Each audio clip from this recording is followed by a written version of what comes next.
अब बात करते हैं साथियों इसके प्रिकॉशंस के बारे में कि प्रिकॉशन क्या ले हम डायपायरिया के बारे में। तो साथियों प्रिकॉशंस के रूप में सबसे पहली चीज जो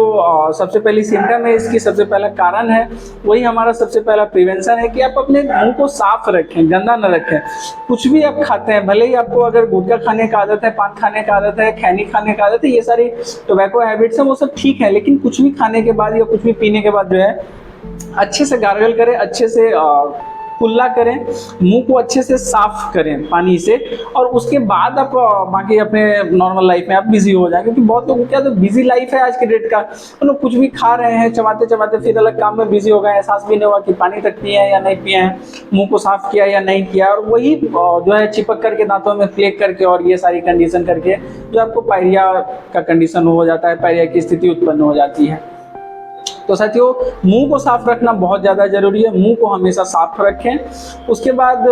पान गुटखा वगैरह ना चबाएं, सिगरेट वगैरह ना चबाएं, इन सब चीज़ों से अगर जितना ज़्यादा बच सकते हैं उतना ज़्यादा बचें टाइम टू टाइम। और आमतौर पर मैं लोगों को कहना चाहूँगा, जो भी हमारे ऐसे व्यूअर हैं जो जिनको कि किसी तरह का इस तरह का समस्या नहीं है, उनको ही बतलाना चाहूँगा कि प्रिवेंशन के तौर पे, क्योंकि हमारे देश में क्या है कि अक्सर हाँ सुबह ब्रश करने का तो आदत है और वो बहुत अच्छा भी है, लेकिन हम रात को ब्रश नहीं करते, ये बहुत खतरनाक चीज़ है। रात को ब्रश करके सोएं, ये बहुत इंपॉर्टेंट है।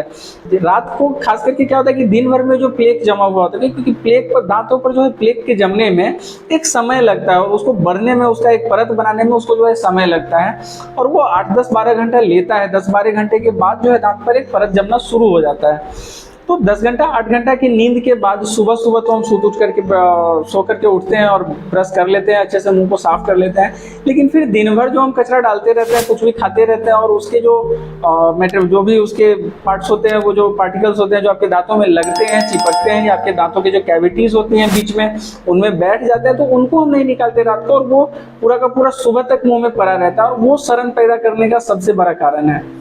तो कुछ भी खाने के बाद गार्गल करना कभी भी ना भूलें। आप स्टार्टिंग अगर केस है तो स्टार्टिंग कंडीशन में कुछ ही मेडिकेशन के बाद जो है आपके सिम्टम्स बहुत इजीली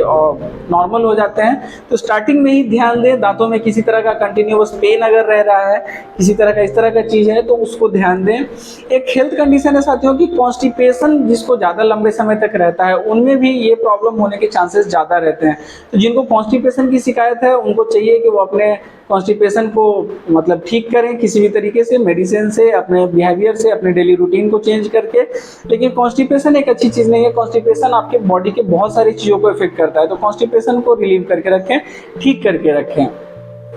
बाकी चीज़ें आप ध्यान दे सकते हैं, जैसे सही भोजन करना, मीठा कम खाना, किसी भी तरह के अनहेल्दी चीज़ को खाने के बाद मुंह को अच्छे से साफ करना, ये सारी चीज़ें आप प्रिवेंशन के तौर पे यूज़ कर सकते हैं साथियों। अब